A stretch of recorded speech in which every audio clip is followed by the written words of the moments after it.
Bonjour à tous. Dans cette nouvelle vidéo, je vais vous parler de shafts, mais surtout leur poids et leur rigidité et l'influence que ça a sur la trajectoire, mais également sur la technique. J'ai choisi deux shafts complètement opposés, donc le TPT 21 High qui fait 45 grammes et le 14 Low qui lui fait 85 grammes. Donc j'ai testé ces deux shafts sur mon Foresight Quad, mais également sur Gears, et je vais vous partager les résultats avec vous. Donc on y va.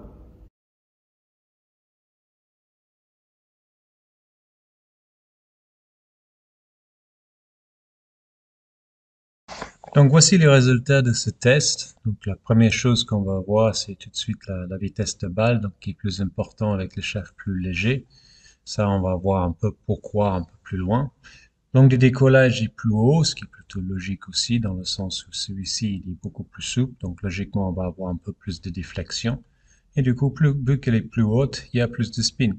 Donc là, pour le moment, vraiment des choses totalement logiques. En revanche, au niveau de la direction initiale, donc avec les shafts plus souples, on a de nouveau une confirmation qu'un shaft avec plus de torque fait partir la balle davantage à droite que le shaft justement qui a moins de torque. La distance en portée, il est assez similaire, donc là où elle tombe, la balle est assez similaire. Mais vu qu'il y a moins de spin avec le 14 low, on a donc un peu plus de distance totale. Donc un tout petit peu plus tendance à droite avec le shaft plus léger, tout petit peu plus tendance à gauche avec le shaft plus lourd. Alors voici les données du club, et là on va comprendre un peu plus pourquoi il y avait davantage de vitesse de balle avec le shaft plus léger.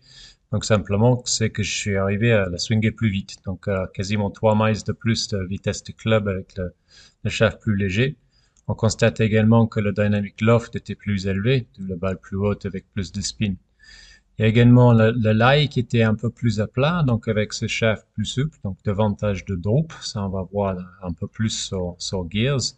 Et comme on a vu avec la direction initiale, la face était davantage à droite. Donc vraiment des choses complètement logiques par rapport au shaft léger et lourd.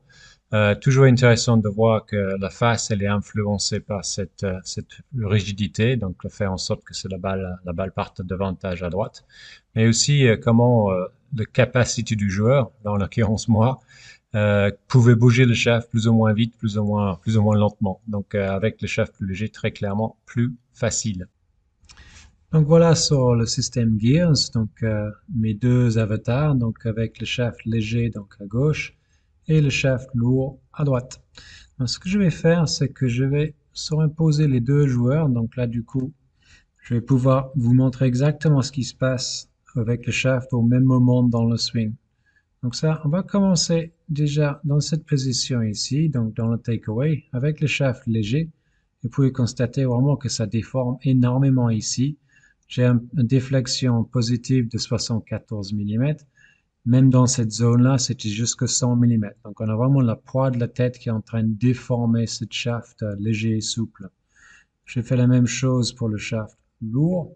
On va se retrouver donc avec moins de déformation. Là, je suis à 25 mm. Donc, quasiment la tiers au niveau de déflexion positive pour le shaft lourd et raide. Je vais mettre notre joueur jaune en haut de la montée maintenant. Donc ici, et de nouveau énormément de drop cette fois-ci. Donc là, j'ai 113 mm de drop au niveau du shaft en haut là. Donc ça, c'est la déflexion ou la déformation du shaft vertical. Donc ça, c'est de nouveau le poids de la tête qui déforme le shaft vers le bas ici. Et pour comparer, donc avec le shaft lourd et raide, en haut de la montée ici, là, je n'ai que 43 mm de drop et que 10 mm négative de déflexion. Donc de déflexion. Donc là, je suis déjà en train de changer le shaft au niveau du shaft lourd. Là, je vais mettre notre joueur jaune à impact maintenant. À la limite, on va faire juste là, dans cette première partie de descente. Et vous allez toujours constater cette déformation de shaft. Ça, c'est toujours le drop, justement, qui crée cette déformation. Et pour notre joueur avec le shaft plus lourd, on va voir qu'il y a beaucoup moins de nouveau. Donc, c'est toujours très cohérent tout ça. Ça, forcément, ça va avoir des sensations, des incidences sur mes sensations, mais également sur comment je vais présenter la tête des clubs à l'impact. Donc ça, je vais mettre mon joueur jaune à l'impact et vous allez voir qu'il y a toujours cette tendance de déformer le shaft. Donc là, 34 mm de déflexion positive. Donc ça va créer pas mal de choses au niveau de la trajectoire. Le joueur bleu arrive à l'impact avec 15 mm de déflexion positive, donc beaucoup moins. Donc qu'est-ce que ça fait au niveau de la tête du club?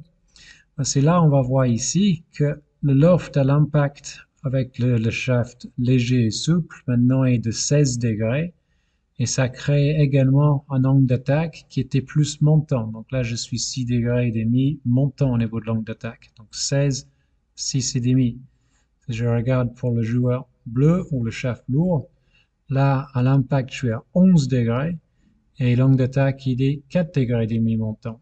Donc ça a changé l'angle d'attaque et ça a changé le loft dynamique. Donc c'est pour ça qu'on a eu des balles beaucoup plus basses et avec moins de spin avec le shaft lourd et raide.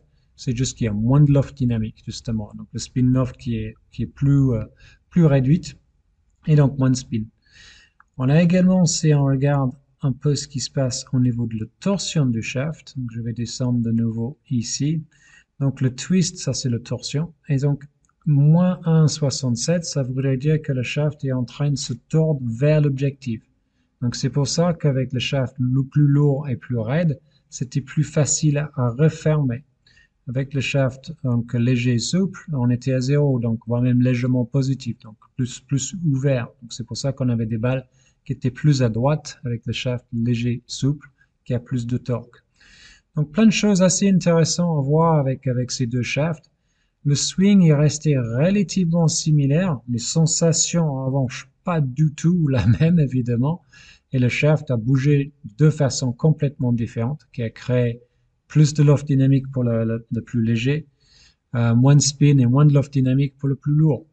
Donc, assez intéressant de voir comment ces deux shafts réagissent par rapport au même swing. Donc, pour résumer, des résultats assez différents, pas forcément en distance finalement, en tout cas en portée de balle, distance totale un peu plus importante avec le 14 low à cause du spin. Mais en sensation totalement différent. Le 14 low, j'ai eu beaucoup plus de mal à le bouger. 85 grammes pour moi, c'est vraiment beaucoup trop. J'ai pas les muscles pour. En revanche, la restitution d'énergie avec ce shaft était plus importante. Elle rebondissait plus rapidement. Donc, la rigidité était assez intéressante. Le 21 high, je pouvais le bouger beaucoup plus vite. C'était beaucoup plus facile à bouger. Mais ça m'a généré davantage de loft et donc davantage de spin. Donc avec ce type de shaft-là, si j'étais à la recherche de gagner en distance, il faudrait que je prenne un driver avec moins de loft. Donc ça, c'est un peu ce qui se passe justement d'un point de vue long drive. Avec ce shaft-là, les joueurs, ils arrivent à générer plus de vitesse de club. Pour contrer la déflexion, ils prennent moins de loft. Et là, ils ont donc les avantages sur les deux points. Donc moins de spin et plus de vitesse de club. Donc deux shafts totalement différentes, mais vraiment très intéressant pour moi d'un point de vue recherche sur Gears, de voir comment ces shafts bougent et qu'est-ce que ça peut donner comme influence sur le swing et également sur la trajectoire. J'espère que cette vidéo vous a plu, vous a donné encore davantage d'informations sur comment fonctionne un shaft. Et je vous donne rendez-vous pour la prochaine vidéo. Donc à bientôt.